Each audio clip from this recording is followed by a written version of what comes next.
আসসালামু আলাইকুম রহমতুল্লাহি ওয়া বারাকাতুহু নাহমাদুহু ওয়া নুসাল্লি আলা রাসূলিল কারীম আম্মা বাদ। ডিয়ার ফ্রেন্ডস, আশা করি প্রত্যেকেই ভালো আছেন। আলহামদুলিল্লাহ, আমিও ভালো আছি। বন্ধুরা, স্বাস্থ্য বিষয়ক ইউটিউব চ্যানেল হাকিম ইরশাদুল বারীতে আপনাদেরকে স্বাগতম। সাথে আছি আমি হাকিম ইরশাদুল বারী। বন্ধুরা, আজকের এই ভিডিওটি অত্যন্ত গুরুত্বপূর্ণ।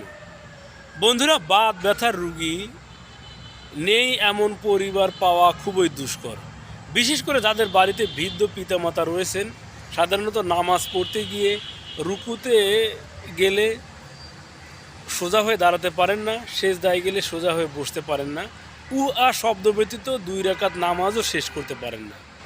বন্ধুরা, সেই সকল বৃদ্ধ পিতামাতা সহ পরিবারে যাদের বাত ব্যথাজনিত সমস্যা রয়েছে, তাদের জন্য আজকে গুরুত্বপূর্ণ একটি ভেষজ নিয়ে হাজির হয়েছি।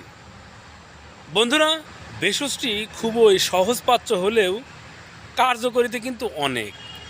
তাই হাসাহাসি করবেন না যে এটি তো আমার আঙ্গিনাতেই রয়েছে, বাড়ির সামনেই রয়েছে, প্রতিবেশীর বাসাতেই রয়েছে, রাস্তার ধারে নিয়মিত দেখতে পাই, এর আবার এমন কি উপকারিতা রয়েছে। বন্ধুরা, এই জন্য আপনাদেরকে বলতে চাই, চিকিৎসা বিজ্ঞানী ইবনে সিনা বলেন, অপ্রয়োজনীয় ভেষজ বলতে কিছু নেই, যা প্রয়োজন তা হচ্ছে ভেষজ সম্পর্কে সঠিক জ্ঞান।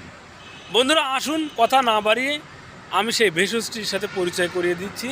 এটি হচ্ছে সেই আকন্দর পাতা। বন্ধুরা, পথের ধারে,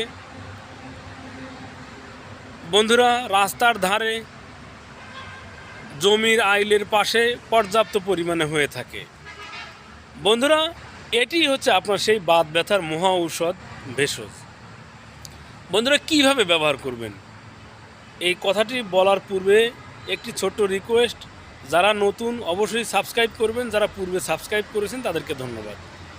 বন্ধুরা, এই পাতা পরিষ্কার করে নিয়ে আপনার উপর অংশে কালো জিরের তেল ঘষে নিয়ে একটু গরম করে আক্রান্ত স্থানে ছ্যাঁকা দিবেন।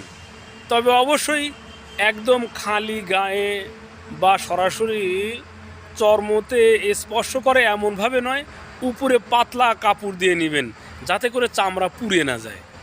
তো বন্ধুরা, এইভাবে রাত্রিতে ঘুমানোর পূর্বে ছ্যাঁকা দিয়ে ঘুমালে খুব দ্রুতই বাত ব্যথাজনিত সমস্যার সমাধান হয়ে যাবে। বন্ধুরা, আশা করি ভিডিওটি ভালো লেগেছে।